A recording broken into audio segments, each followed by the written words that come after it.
because self-care to me is really, digging into yourself and living a life that's genuinely yours, where you care for yourself. Like self-care is going to bed early instead of staying up on the internet because you need sleep. Like self-care is seeing your therapist, even though you don't want to face the gunk that's going on because you have to.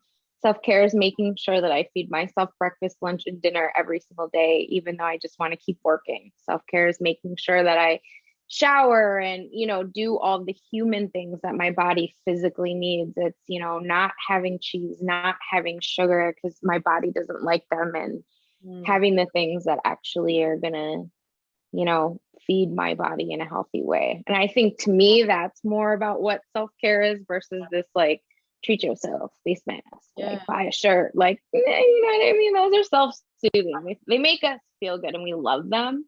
But I think true self-care is really more about doing what you have to do to keep yourself well. And a lot of those things are not as fun as laying in a bath. Like I get inspired by other influencers and bloggers and entrepreneurial women and who are really, have really good online presence that inspires other people to do it. So yeah. And there's so many opportunities within it now. Like I feel like even since the pandemic, even there's become like so many more doors are opening within the world of social media. People are making money off of social media, like it's completely, it's gone from just a way that we interact and keep in touch with people to a source of income, like a true marketing engine for a lot of corporations. So do you have a skin crush? Rihanna. Yeah. Rihanna's like all my crushes though. Like Rihanna's like She's the first person that popped in my head too. I think she does. I'm like so into her. Yeah. So I'll tell you a little funny story though. So when she launched her skincare line, I was devastated. Especially when you're doing something like skincare where it's such a saturated market, you already feel outgunned. And even if you do have a differentiator that's special, like a vagina-friendly bath soap, right? Like I have a great differentiator, I have a great story, like I have all these marketing PR pieces that like, if you just keep pushing and get enough capital, you can be successful. But when you see somebody that you admire so much, like I admire Rihanna just on so many levels.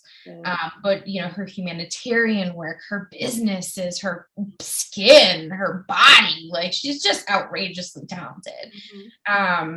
So I see her drop Fenty Skin and I'm like, I just start to cry. Yeah. I was just like, oh my God, like who is ever gonna buy my product, right? It's over. I'm sure you weren't the only one. I'm like, so hurt and like, how could she? I love her. Like, so why did she do this to me? Yeah, right. I love her.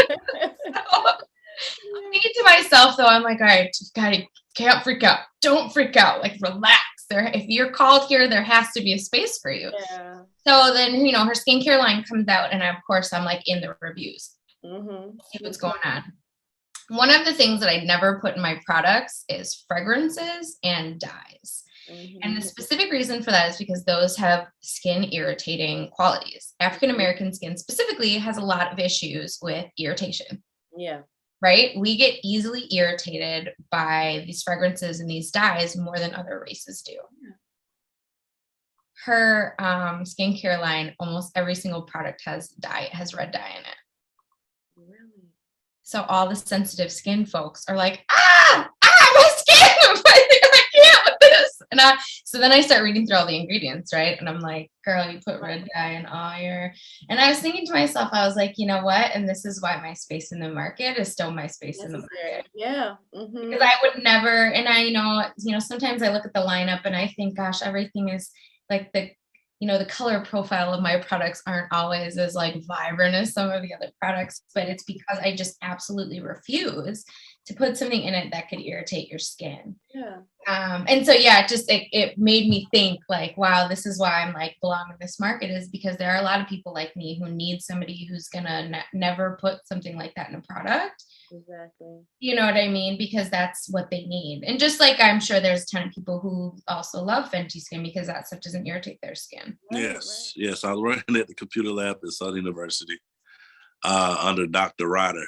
He's retired now, but he's one of the ones that taught me. I was actually going to be a band director. But it was wild that he and one of the other band directors, they were like real advocates for music educations and teachers and stuff. And they both pulled me to the side. It was like, you don't need to be no teacher. You need to do this. I was like, do what? He's like, you're good at this. So normally in the education setting, that's not happening. You know, they're saying, hey man, you should be, you know, we need more education. They was like, nah, this ain't for you. You deserve it. You need to be out there. Yeah. I believe that entrepreneurship is not a choice as much as it's like a addiction, kind of like the people that I know who are successful entrepreneurs, it's like, it's just in you. Yeah. I think about sometimes how I could, I worked for tech companies for years and years and years before I started doing this full time. I had like over a decade into management at like huge tech companies. Yeah, I could easily walk into like a very nice, cushy, well-paid benefits. Right. And I think about it sometimes, like, why would you not go work where the benefits are? Like, what are you doing? But there's something in my soul that has to do this. Yeah. It's just nothing but this would be good enough. And, you know, I say that to say, I think one of the amazing things about entrepreneurship is when it works and when you're right. And when you have really good days where like, I had a girl recently hit me in the DM. She hasn't been able to use a bath soap without getting a yeast infection ever. And one of my big pitches on the ads is, you know what I mean? No yeast infection after your bath soap. Right. And so she bathed and she's like bought so many products now over the last couple weeks because she's like, this is amazing. It feels good. I smell good. My husband's like out on me. We are having so much fun. I'm like, yes, like that. So that those things like that are like, you know, all the work. Yeah. It's like every ounce of love and like the amount of cost and frustration that it takes to manufacture things the way I do, to watch it pay off and how people experience the products. That to me is like the biggest, like that is the biggest reward. And I think from a personal level, I like getting up and working whenever I want to. So I work a lot of hours, which I'm also working on in therapy, is to not work myself into exhaustion all the time. But the flip side is I get to work from where I want, when I want, wearing what I want. That part. When I want, I go to Miami when I want. Like I get to live very free, or as free as you can, right? Because everything is based around my own schedule. And I like that. I like having my own time to do what I want to do. Yeah. Because I think to me, that's what makes me happier. Like working for another person and letting them have my time is very suffocating for me. I hate that feeling. So I like that I get to kind of run my own schedule, even if I still work 15 hours a day. For some reason, it just doesn't feel like, I feel like I chose it, which, you know, just 3 years prior, I had made an entire career switch. Right. And, you know, in 3 years to get hired by a nationally syndicated entertainment news show was like, I just felt so blessed. Yeah. Like that it, like me, you know what I mean? Like me, like they want to hire me, you know what I mean? So that was really exciting. Yeah. Really yeah. exciting. And it also showed me that I made the right decision too at that time. Things started to come full circle. So listen, I always say that, like when things align, that's when you know you're where you're supposed to be, when they fall into place like that. And I love that you mentioned the challenges that come with freelancing and being a business owner, pretty much, you know, running your own business. it's not for the weak. And I think that a lot of people see the all the glitz and the glam of it, but it's work, you know, It's because so it's just much you. work. You know, it's just you, and you have to be responsible for taxes, like you said. You still have to make sure you are making ends meet, and you know, it all the burden is on you. Whereas if you're working for a company, you know, they handle that stuff. Payroll handles your taxes. Right. You know, you go in for the hours that you're supposed to work, and then you can go home. So yeah, there's a lot of freedom that can come with freelancing or, you know, just starting your own business, but it does require sometimes even more time, stress and all that than working for someone. So make sure you're ready for that. You know? Absolutely. And that's why my next venture in my life and my careers in life is going to be creating something for that, exactly that workplace wellness, because I know what it feels like. Yeah. And I want to be able to show people how that piece can feel like for them too. Because it's not like, not saying like everyone's gonna like leave their job and become an entrepreneur or anything like that, but because that might not be the story for everybody, but for the story for the people who are needing to still work and, you know, provide and, you know, do basically what they have to do to survive every day, there's got to be a better way for them to be able to show up at work. So it's not even just a benefit to the employee, it's definitely a benefit to the employer, because if you have employees who are at peace, it's not gonna, like, the morale is automatically gonna be up. You know what I mean? Like, or if you're showing that your employees that you actually care about their well-being, that you truly care about their work-life balance, and it's not just a line on your website. You know what I mean? You're actually showing them that you really care by providing something for them to relieve any stress that they have, and not just work stress, for their home stress. So when they come to work, like I said, they can show up as their best selves. Yeah. More productivity, a boost in morale. I mean, that's what they want at the end of the day, because they're thinking about their bottom line. But you got to start with your resources. Exactly. You got to take care of your resources. If more employers invested in their employees, I believe they would see more retention. They would see more, you know, productivity. Like it, you really are, the investment is worth it. I'm a big therapy advocate. I've been in therapy for a long time. I've been at the same therapy in Atlanta, a Black woman, of course. Like everyone I think I work with, the woman who manages my money, my doctor, everybody's Black women. So beautiful. Atlanta is a gorgeous place. It is. But aftercare is also a big thing. So like after I have therapy, I give myself aftercare. And it looks different. Sometimes there's a really nice Home Goods right by my therapist's office. So sometimes I go bum around and just like aimlessly look at stuff.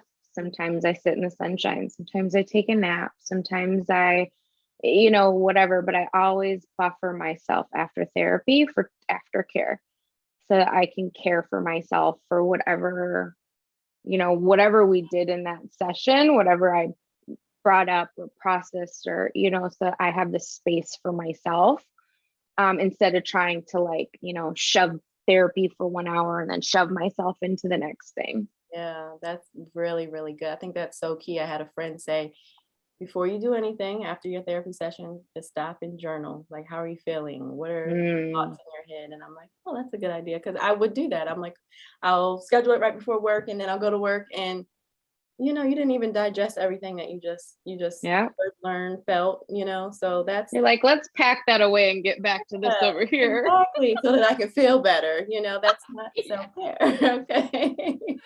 I love journaling. So I mean, I've been journaling since, you know, a kid, like Dear Diary, all of that good stuff. You know, I fell off, I feel like, once I went to college, like, and I was like, that's when I really should have been writing and recording everything that happened. But I fell off, definitely. And it wasn't until adulthood, when I ran into like a little rough patch emotionally, and all that stress happened, that I kind of, during my meditation, I kind of turned back to that journaling aspect.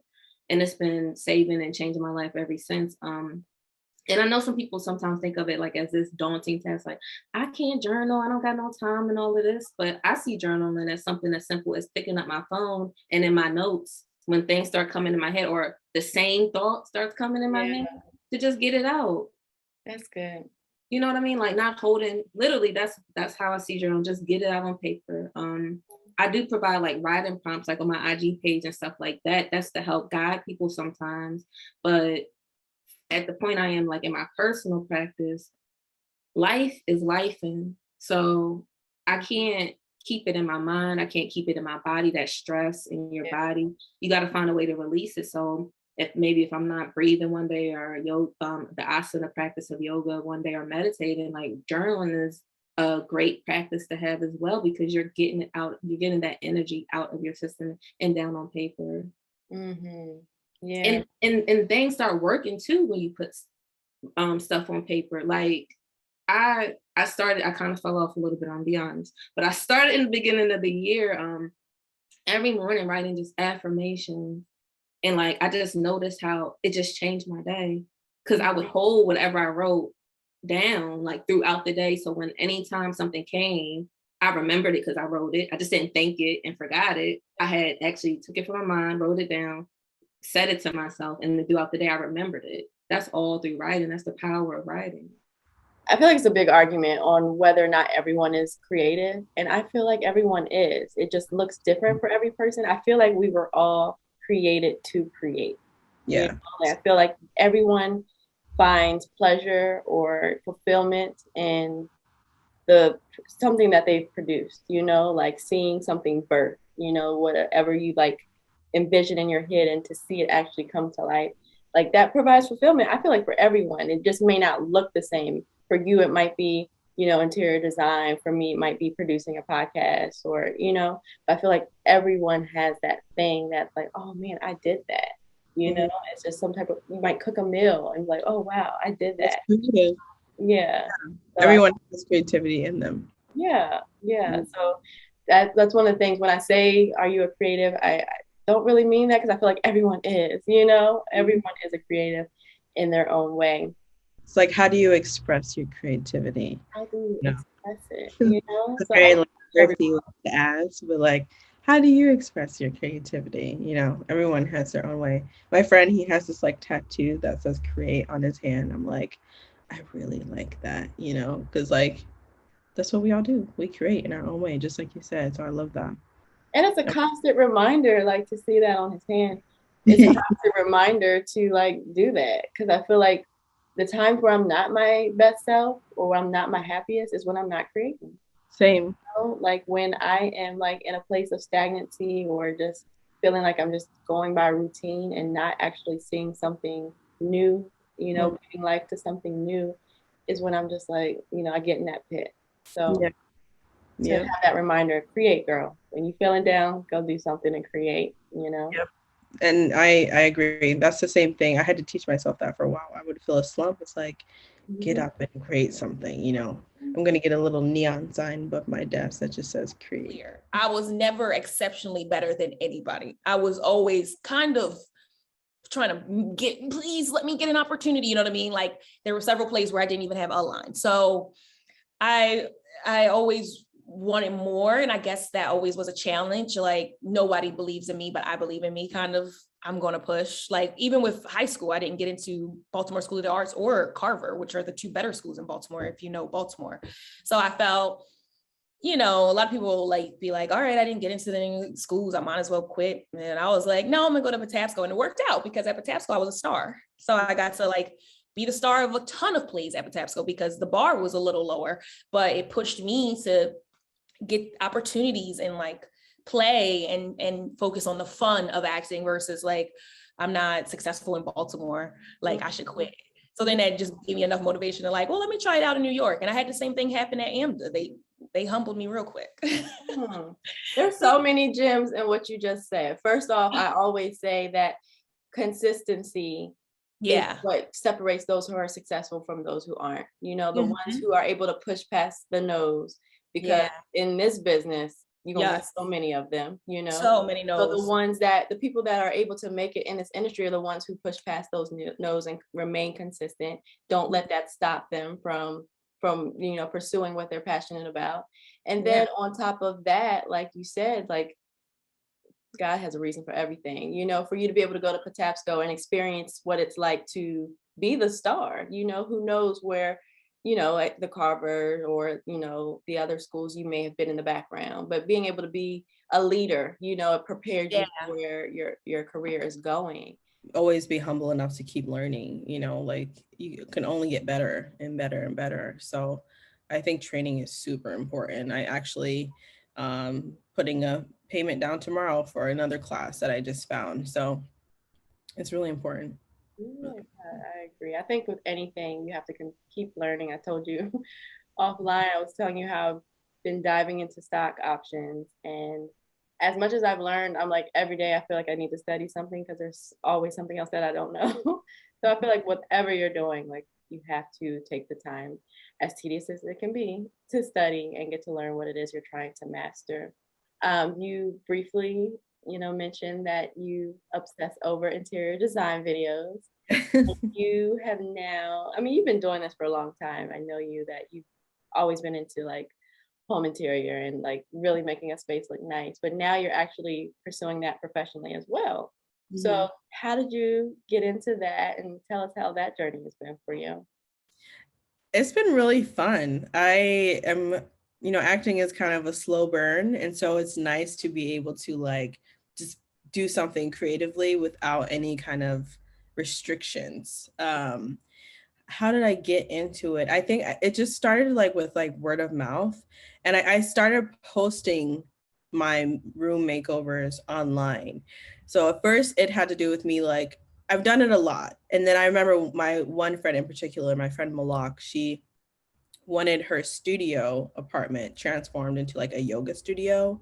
And I was like, let me do it for you. I'm really good at it. Like, trust me, I can do it. And so I did that, and I did a really good job. And she ended up having classes there, and I posted it on social media.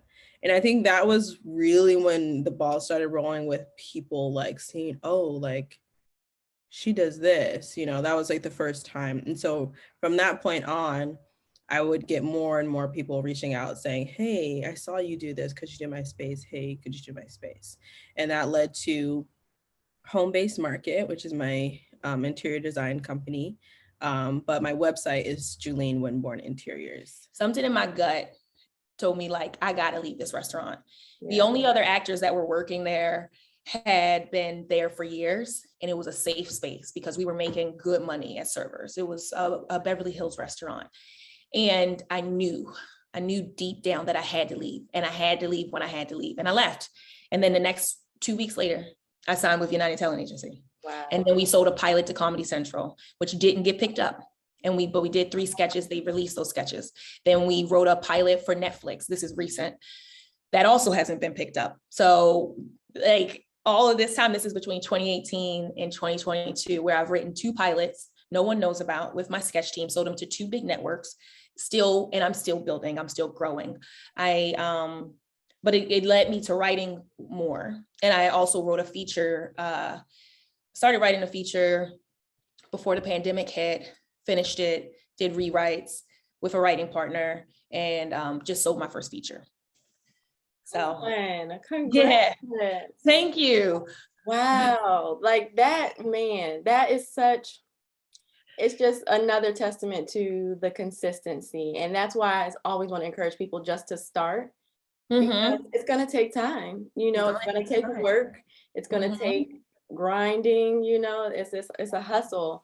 But, now you're able to see more fruit from all that labor that you put in for those years, and it can take taking that leap as well, because a lot of people need that safety net, but sometimes you have to listen to that voice that says, go, jump, and who knows, but what you may have missed out on if you hadn't taken that leap.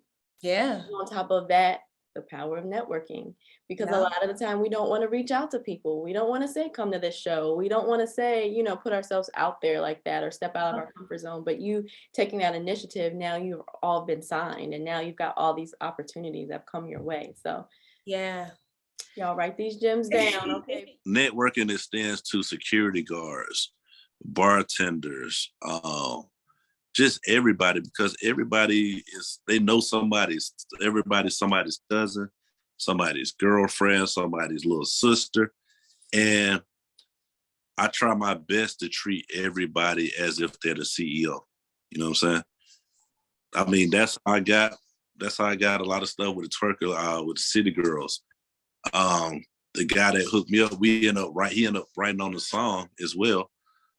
And I had met him on some kicking stuff at the studio with this other artist that really wasn't going nowhere. And he just called me out the blue one day. He's like, "Hey man, I'm going to the studio with City Girls. You got something for me?" I was like, "Okay, cool." I didn't know if he was lying. He really knew these people, but I treated him as if he was Coach K. I treated him as if he was the CEO to QC. You know what I'm saying? So, and you see what happened. Same thing with Queen Naja with her record. My boy EJ, who's the head engineer at the studio, she records it. He just called me out the blue one day. He's like, "Hey man, Queen Naja in here. Pull up." I didn't know if he was lying or not. I got there, it was really Queen Naja in there.